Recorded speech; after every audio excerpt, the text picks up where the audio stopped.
You mean these guys were heckling you throughout the flight? Listen, he had his own special music. We wouldn't let him play when we were on board, so we had something to do while we were gone. Yeah, I had to get by myself to play my music.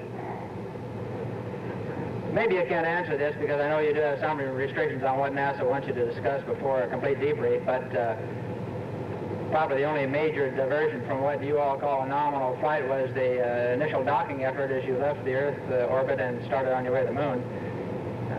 Did you have any real concerns that you were or weren't going to lick the problem and maybe have to abort?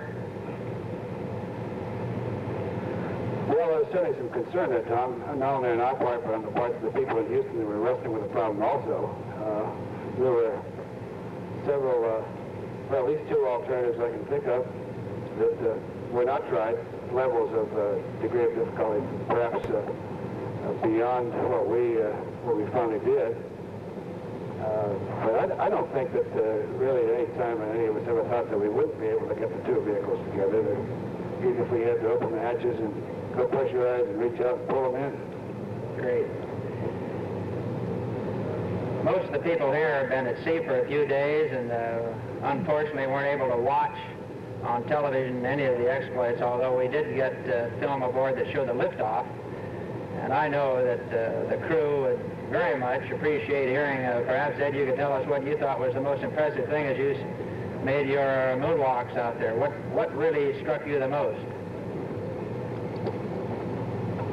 I don't think one can ever be prepared, Admiral, either by prior description or photograph, for the starkness, the desolation, and at the same time the magnificence of the landscape that you see when you step out on the surface. The sky, as opposed to the beautiful blue we have here, is coal black with no atmosphere. It's absolutely black. And compared with a very sharp horizon, which is brown or gray, depending upon the lighting at that particular moment. And it is so clear, and it is so stark, and the shadows are so sharp, not softened by atmosphere in any way, that it is probably the most stark scene of desolation one can imagine, and yet completely magnificent. And it's very hard to find the words that would express that scene to you, but those pictures certainly do not do it. What do you think of Apollo 15? You leave some work up there for them still to do? Man, there's a lot of work on that moon to do, Admiral. We need a lot of work. A lot of rock still left up there. Well, when you got to Cone Crater, did you run out of time, or would it have been a problem getting to the top? No, the top was too far away. There was just not enough time to do it. We could have spent more time at every stop we made, and we had to rush on, and Mission Control was urging us to rush on, and there were so many craters to look at, so many rocks we could have picked up. We could have gone further up Cone and around Cone, and we had to hurry to come loping back down the hill just without even getting to Cone Crater. That's really the rim of it. Yeah, there really was some fantastic sights up there. There's no question about the boulders all look different than any boulders you've ever seen, and the colors look different. As Ed points out, it's really very stark, black sky. But I think the crux of the matter is that we collected rocks from very close to the top of the crater, and I'm sure that we got some that were thrown out from that particular crater, which of course was the objective. They didn't necessarily have to come right from the rim as long as they came from the crater. So I feel that from that standpoint that we were entirely successful in that particular part of the job.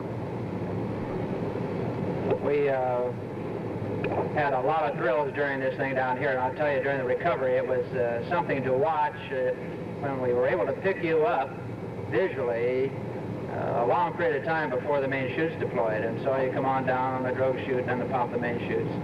And I don't suppose I want to speculate on how close you were, but it seems to me like you broke the record without much doubt about dropping down on target. You were dead ahead of the ship, and it was just no problem. I don't know if you could see the photo helicopter, which was just alongside you, and you were up still above the lower cloud deck, probably about 5,000 feet, and following you all the way down. It was a tremendous recovery, and you were right smack on target, and a great job.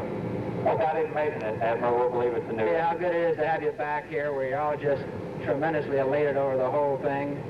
And we really ought to say again that the entire country owes you a great debt of gratitude and admiration for what you've done, and particularly for showing that free men can still dare to dream and go ahead and fulfill their dreams. And you've done it in the sight of the whole world, and we're just fantastically proud of what you've done.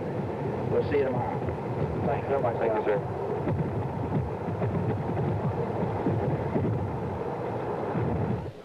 Well, that's the end of the ceremony on board the New Orleans. The astronauts now face, I think